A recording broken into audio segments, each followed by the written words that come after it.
이 프로그램은 순수 복음을 전하기 위해 제작되었습니다.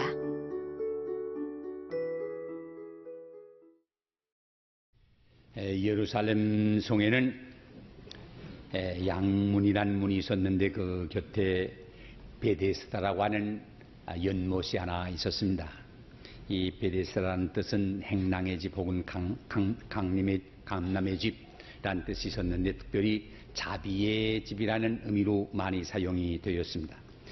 이 연못가에는 행랑 5이 있었는데 예루살렘 지방은 더운 지방이기 때문에 그 행랑 그늘 밑에 사람들이 좀 쉬곤 하곤 했던 것 같습니다. 그런데 오늘 말씀을 보니까 이 행랑 안에 많은 환자들이 있었습니다. 앞을 보지 못하는 사람, 관절염으로 다리를 저는 사람, 혈압으로 쓰러져서 발다리가 말라가고 있는 사람, 여러 가지 환자들이 있었습니다. 그런데 이 연못에는 가끔 물이 움직이고 동하곤 했습니다. 오늘도 화산지인 일본 같은데 혹은 아이슬란드 같은데 보면 그 온천 자연수가 있는데 가끔가다 물이 확 솟아올라서 아이슬란드 어떤 온천에는 물이 한 60m 이상씩 높이 솟곤 하는데 이렇게 물이 솟을 때 그 물 속에 뛰어들게 되면 무슨 병이든지 낫는다 하는 이런 소문이 있어가지고 많은 사람들이 거기에 병곤침을 받기 위해서 모여들었던 것 같습니다. 예나 지금이나 양의 동서를 막론하고 병이 낫는다 하게 되면 많은 환자들이 찾아들게 되어 있고 또 마음으로 거기 가면 낫는다 하는 생각을 가지고 모여드는 것 같습니다. 그러나 병이 얼마나 나은지 거기에 대해서는 우리가 잘 알 수가 없습니다. 낫고자 하는 마음에서 여러 가지로 병으로 고생하는 사람들이 이 베데스다 연못에 모여들었던 것 같습니다. 그런데 하루는 예수님께서 이 환자들이 우글거리는 베데스다 연못가에 오시게 되셨습니다. 그런데 거기 너무너무 비참한 환자 하나를 보셨습니다. 너무 오랜 기간 동안 병에 시달려 있기 때문에 몸조차 움직일 수 없는 이런 불쌍한 처지에 있는 사람이 있었습니다.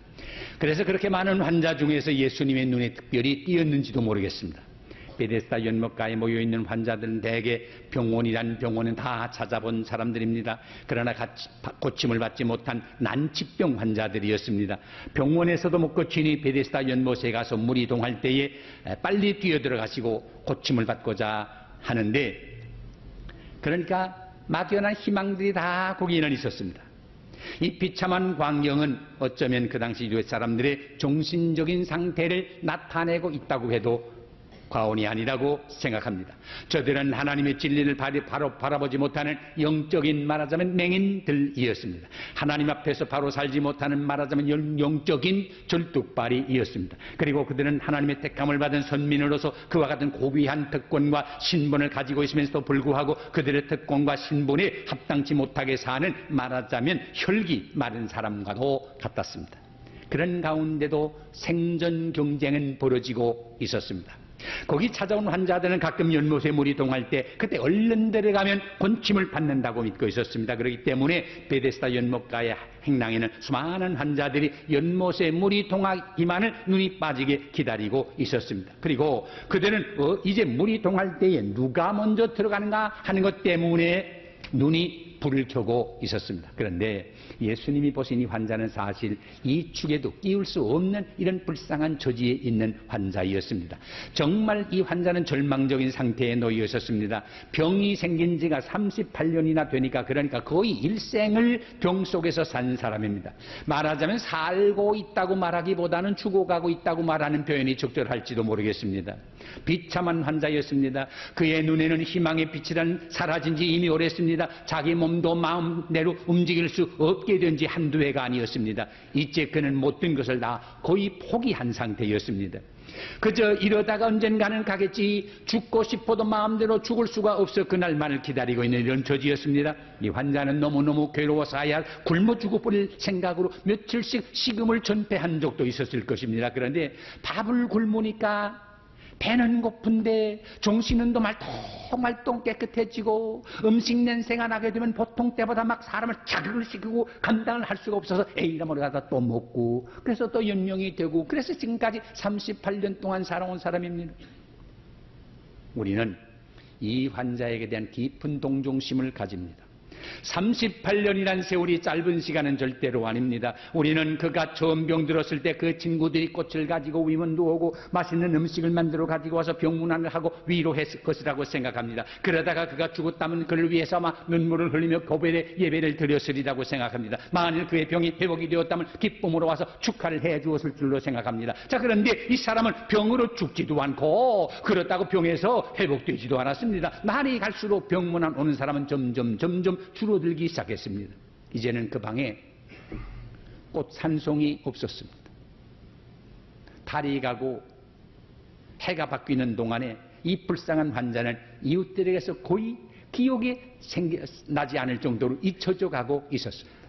우리 내려오는 말에도 긴 병에 효자 없다는 말 있지 않습니까? 오랜 병이니까 그것도 1년, 2년 아니고 38년을 앓게 되니 그 가운데 그 주변에 가까워 온 사람이 없을 것은 너무 당연한 일 아닙니까? 그의 친구들은 다 곁을 떠났습니다. 38년이나 병 속에서 고생하는 동안에 그는 혼자 남게 되었습니다. 연못가에 누워서 몸이 물이 동하기를 눈이 빠지도록 기다리긴 합니다. 그런데 물이 동하게 되면 매번 다른 사람이 먼저 들어가는 바람에 자기는 차례를 또 빼앗기곤 했습니다. 아마 차례로 줄을 이어서 기다리는 것이 아니고 누구나 그저 물만 움직이면 먼저 들어가는 사람이 우선이었던 것 같습니다.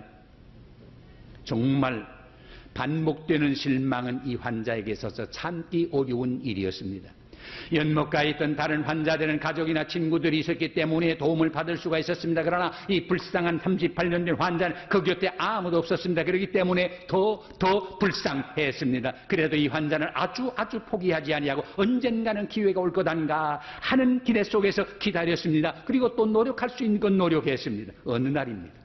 예수님께서 베데스다 연못가를 거느시다가 이 불쌍한 환자를 보셨습니다. 지난주일 생각한 혈류병 환자 12해 동안 고생하던 이 여인은 예수님에 대한 소문을 듣고 예수님이 지나가신다는 말씀을 듣는 순간 용기를 내가지고 군중을 헤치고 나가서 예수님 옷을 막 붙잡았지 않았습니까? 환자가 예수님께 가까이 갔습니다. 자, 그런데 오늘 생각하게 되는 이 38년 된 환자는 그가 간 것 아니고 예수님이 찾아오셨습니다. 예수님은 예나 지금이나 친구가 없는 사람에게 친구가 되어주십니다. 슬픈 사람에게 위로가 되어주십니다. 나약한 사람에게 힘이 되어주십니다. 소망이 없는 사람에게 소망이 되어주십니다. 죽은 사람에게는 부활이 되시고 생명이 되어주십니다. 여기 절망적인 환자에게 예수님께서 나타나셔서 하신 일이 뭡니까? 예수님은 38년 된 환자를 보시고 말씀했습니다. 네가 낫고자 하느냐? 이것은 환자에게 가장 중요한 질문입니다. 무슨 말씀입니까? 환자 자신이 자기가 얼마나 어려운 병에 들었다는 사실을 알아야 합니다. 예수님은 베데스다 연못에 물이 동할 때에 먼저 들어가면 병이 나을 것이라고 믿고 기다리고 있는 이 환자에게 기다릴 필요가 없다라고 말씀하지 않았습니다. 그 들어가서 난다는 거 다 미신이라고 믿을 필요가 없다고 말씀하지도 않았습니다. 예수님은 그저 불쌍한 사람을 도와주기를 원하셨습니다. 예수님은 그가 병들어 누워있는 것을 보시고 벌써 오래된 환자라 하는 것을 아셨습니다. 그리고 그를 향하여 말씀했습니다. 내가 낫고자 하느냐? 이 말씀 한마디가 38년 된 절망의 심연에서 헤매이던 이 환자에게 일루의 소망이 된 것입니다.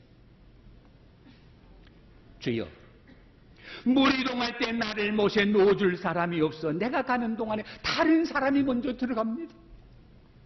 이 환자의 대답에서 그의 형편이 얼마나 비참했던 것을 엿볼 수가 있습니다. 아마 이 환자는 베데스다 연못물이 동할 때 그것을 보고 자기가 물속에 뛰어 들어가 버리고 안간힘을 써서 움직여 보았을 줄로 생각합니다. 그러다 보면 벌써 다른 사람이 물속으로 들어가서 번번이 실패하고 낙심하고 주저앉기를 38년이나 거듭했습니다. 이 환자는 이제 거의 전염하고 포기 상태에 있던 때입니다. 예수님께서 이 환자를 찾아오셔서 내가 낫고자 하느냐라고 물으셨습니다. 이 말씀을 들으니 절망 상태에 있는 환자는 마지막으로 한 번 더 희망을 가져보았습니다. 이 환자는 혼자 이렇게 생각했을는지 모르겠습니다. 나는 그동안 놓아줄 사람이 없어서 들어가고 싶어도 못 들어가고 있었는데 이분이 나를 도와서 물이 동할 때 놓아줄랬는가 보다. 그래서 이 환자는 자기의 가련한 상태를 그대로 예수님께 말씀드렸습니다. 여러분, 예수님께서 우리의 사정을 그대로 아뢰는 사람은 복을 받습니다. 그러므로 주님께 조금 더 숨길 것이 없습니다. 아까 우리가 찬송을 부르는 것처럼 이 내 모습 그대로 주님께 내놓아야 합니다. 뭐 수식하고 가리고 할 거이 없어요. 그대로 내놓으면 됩니다. 내가 이런 상태였습니다. 예수님은 우리의 형편을 너무너무 잘 아시고 계시기 때문입니다. 예수님은 이 환자가 생각했던 것처럼 베데스다 연못에 물이 동할 때 다른 환자를 물에 넣어줄 정도의 분이 아니었습니다. 사도행전 3장에 보면 베드로와 요한이 성전에 기도하기 위해서 올라가고 있었는데 날마다 그 미문이라는 문 옆에서 성전에 올라가는 사람들에게 구걸을 하는 거지 한 사람이 있었습니다. 예배당에 가는 사람, 성전에 가는 사람 비교적 그래도 다 착한 사람들이고 그러니까 손 내밀고 구걸하면 그냥 지나가는 법 없이 다음은 동전 한 푼 두 푼이라도 던져주고 하니까 그게 좋아가지고 성전에 올라가는 사람들을 향해서 꼭 손을 내밀고 있는 사람이 있었습니다. 그런데 베드로와 요한은 그 사람을 향하여 우리를 보라 말했습니다. 아마 이 교지는 좀 다르게 생각했을 겁니다. 다른 사람들은 그저 나 보지도 않고 그냥 생각 없이 그저 동전 척척 던지고 하는데 이 사람 뭘 줄래기 우리를 보라 하느냐. 큰 기대를 가지고 이 사람은 베드로와 요한을 보았습니다. 그때 베드로가 하는 말이 은과 금은 내게 없거니와 내게 있는 것으로 내게 주노니 나사렛 예수 그리스도의 이름으로 일어나 걸으라 하면서 오른손을 받자 일으키는데 그동안 오랫동안 걷지도 못하고 안진뱅이로 평생 지내던 사람이 발목과 발에 힘을 얻어가지고 벌떡 일어나 주를 찬송하게 된 것입니다. 할렐루야. 이 안진뱅이는 사실 돈 몇 푼을 팔았었습니다. 그런데 결국은 돈이 문제가 아니라 평생 안진뱅이로 지내던 이 사람이 온전히 성한 몸이 돼서 곧곧 뛰게 됐습니다. 돈이 문제입니다. 내가 낫고자 하느냐?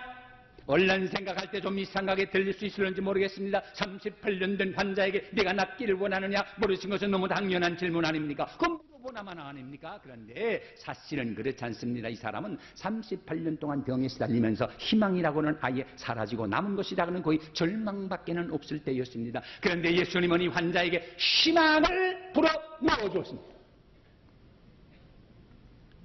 비록 그는 그 어느 누구도 도와주는 사람이 없기 때문에 치료될 수 있는 것을 믿지 못했지만 낫기를 원하고 있는 것만은 사실이었습니다. 그렇습니다. 주님의 은혜를 힘입을 수 있는 사람이 가장 중요한 요소는 그 은혜에 대한 간절한 소망입니다.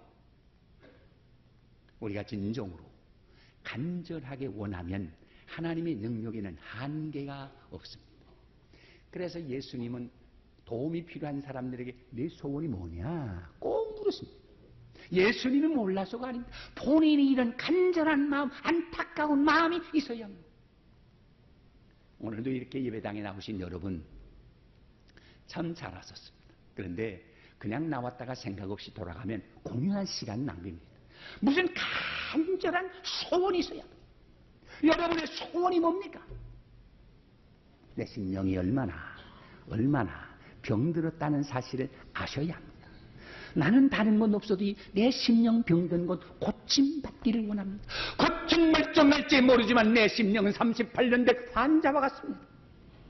그러므로 먼저 우리 자신이 그것을 간절히 원해야 합니다. 베데스다 연못가에 있던 이 환자는 진정으로 간절히 그의 병 낫기를 원했습니다. 그러나 그에게 주어진 조건이 그렇게 좋지를 못했습니다. 그는 적당한 시간에 그러니까 물이 동할 때 연못으로 들어갈 수가 없었습니다. 여러분, 우리 주위에는 수많은 사람들이 자기에게 좋은 조건이 생기기를 기대하면서 삶을 낭비하고 있는 사람들이 있습니다. 그러나 그렇다고 해서 좋은 조건이 절대로 주어지는 것은 아닙니다. 문제는 우리의 의지가 하나님의 뜻과 조화를 이룰 때 가장 적절한 기회가 되는 것입니다. 오늘 우리 주님께서는 우리 하나하나를 찾아오셔서 말씀하십니다. 내가 낫고자 하느냐? 내가 정말 변화하기를 원하느냐? 만일에 우리가 지금의 이 상태에서 족하게 생각한다면 우리의 심령에 변화가 있을 수가 없습니다. 여러분 혹시 교회 10년, 20년 다닌 것으로 만족합니까? 내가 교회 생활을 얼마나 했길래? 그게 무슨 소용입니까? 내 심령이 병들지 않았습니까? 이 병든 것 고침받지 못하면 교회 10년, 20년 평생을 다녀도 상관이 없습니다. 만일에 우리가 지금의 상태에 족하면 고칠 수가 없습니다. 우리가 변화하려면 변화해야겠다고 하는 간절한 소원이 우리 마음속에 있어야 합니다. 38년 된 이 환자는 예수님의 말씀을 듣고 자기 마음 중심으로부터 간절한 소원을 그대로 주님께 아뢰었습니다. 자기 자신의 처참한 상태를 그대로 말씀을 드렸습니다. 누구나 간절한 소원이 있으면 은혜를 받는다는 사실을 믿으시기 바랍니다. 맹인 바디메오가 길가에 앉아 있었습니다. 예수님이 지나가신다는 소문이 들렸습니다. 그분을 못 건치는 병이 없었다는데, 그래서 사람들이 웅성거려서 이거 아무리 예수님이 아닌가 해서 지나가는 사람에게 물었습니다. 이건 누굽니까? 누가 지나갑니까? 누구 하나 제대로 대답해 주는 사람 없이 그냥 지나갑니다. 속이 상해가지고 한 사람 지나가는, 옆이 지나가는 것 같아 옆에 어디로 딱 들어갔어. 지금 누가 지나갑니까? 누가 지나갑니까? 나사렛 예수가 지나간다. 그래서 쓴 보이 뱉듯이 말하고 지나갑니다. 이 순간 이 바디메오는 그냥 있지 않았습니다. 다윗의 자손 예수여, 나를 불쌍히 여겨주세요. 다윗의 자손 예수여, 나를 불쌍히 여겨주세요. 얼마나 큰 소리로 떠들었든지 옆에 있던 사람들이 좀 시끄러우니까 떠들지 말라고, 귀한 분이 지나가는데 시끄러우니까 떠들지 말라고. 그래도 이 바디메오는 그냥 있지 않습니다. 나사렛 예수여, 나를 불쌍히 여겨주세요. 예수님이 가시다가 발걸음을 멈췄습니다. 저 사람 좀 데려오라. 사람이 와서 너 주님이 오시랜다. 이 사람은 너무 감격해가지고 누더기 고도들 다 집어던지고 예수님께로 향해 갔습니다. 주님 말씀하셨습니다. 너한테 무엇 해주기 원하느냐? 이때 맹인은 주저하지 아니하고 주님께 말씀드렸으면 주님 보배를 원합니다. 주님 보배를 원합니다. 이 말은 주님의 능력을 믿는 고백일 뿐만 아니라 바디메오의 간절한 소원이었습니다. 바디메오는 다른 곳 원찮아서 보는 걸 원했습니다. 12년 된 혈류증으로 앓던 이 여인도, 이름 모를 여인도 병 낫기를 원하는 여인이 간절한 소원이 있었습니다. 병 낫기를 위해서 온갖 방법을 다 써보았지만 아무런 효험이 없이 그저 고생만 하고 물질만 낭비하고 절망 상태에 있었습니다. 그래도 그는 완전히 포기하지 않았습니다. 그 여인이 갈릴리에 병 고치는 분이 계시다는 소문을 들었습니다. 이 여인은 그분의 옷을 내가 만지기만 해도 나을 텐데 하는 간절한 소원과 확신이 있었습니다. 그게 필요합니다. 38년 된 이 환자에게 내가 낫고자 하느냐 물으실 때 예수님의 말씀은 내가 정말 낫기를 원하느냐, 내 마음속에 나으리라고 하는 확신이 있느냐, 병 낫기를 간절히 소원하느냐 하는 뜻입니다. 사랑하는 여러분, 우리는 성경이 말씀하는 대로 죄와 허물로 말미암아 다 죽을 수밖에 없는 심각한 병, 절망적인 병에 들어있던 사람들입니다. 이제 우리가 살기 위해서는, 구원의 손길을 체험하기 위해서는 우리의 모습을 정난하게 주님 앞에 내놓아야 합니다. 주님 앞에 체면 잴 것 없습니다. 나는 이런 사람입니다. 나는 소망이 없는 사람입니다. 심각한 죄의 병에 걸려있는 사람입니다. 나병 환자와 같이 지금 무서운 병에 걸린 사람입니다. 주님, 나를 살려주세요. 나를 구원해주세요. 누구도 나를 도울 수 없습니다. 나를 깨끗게 해주세요. 라고 부르짖어야 합니다. 절망 속에 부르짖는 이 환자를 향하여 주님께서 하신 말씀 뭡니까? 세 마디입니다. 일어나 내 자리를 들고 걸어가라. 일어나라. 내 자리를 들라. 그리고 걸어가라. 여기 첫 마디 일어나라. 이상한 명령입니다. 얼른 이해하기가 힘든 말입니다. 그냥 누워있는 사람을 향해서 일어나라 그러면 뭐 당연하죠. 조금 몸이 불편해 누워있는 사람 일어나라 해도 이해할 수 있는 말이죠. 그런데 이 병자는 38년이나 병으로 고생했기 때문에 몸은 약해질 대로 약해지고 스스로 거의 움직일 수 없는 처지에 놓여 있었습니다. 그래서 베데스다 연못에 물이 움직일 때도 물이 빨리 물속으로 들어가고 싶었지만 다른 사람의 차례를 다 빼앗기고 들어가지 못하고 한숨만 쉬고 있는 형편 아닙니까? 사실 이 사람은 온몸이 다 마비 상태에 있어서 일어날 처지에 못 됩니다. 말은 할 수 있었습니다. 생각은 할 수 있었습니다.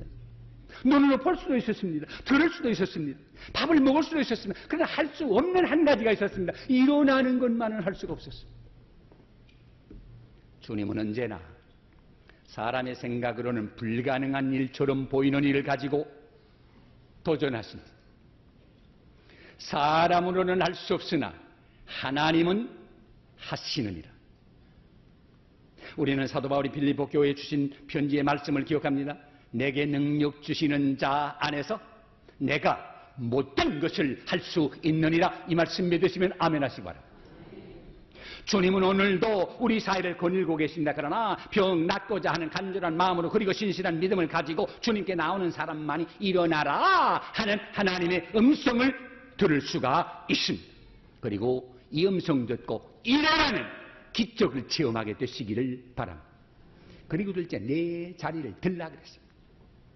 이 말씀은 지난날의 유혹의 자리를 걷어치우라는 말씀입니다. 우리에게 익숙해진 생활은 점점 우리 자신을 붙들어 맵니다. 우리가 더 바른 길로 가고 싶어 해도 옛 생활이 좀처럼 벗어나지를 못하는 경우가 많습니다. 이 환자는 38년 동안이나 병에 잡혀 있었습니다. 이제 주 안에서 새 힘을 얻어 일어났으면 누워있던 자리를 다 들어버려야 합니다. 다시 그 자리에 누워서는 안 됩니다. 물론 그 자리가 죄라는 말은 꼭 아닙니다.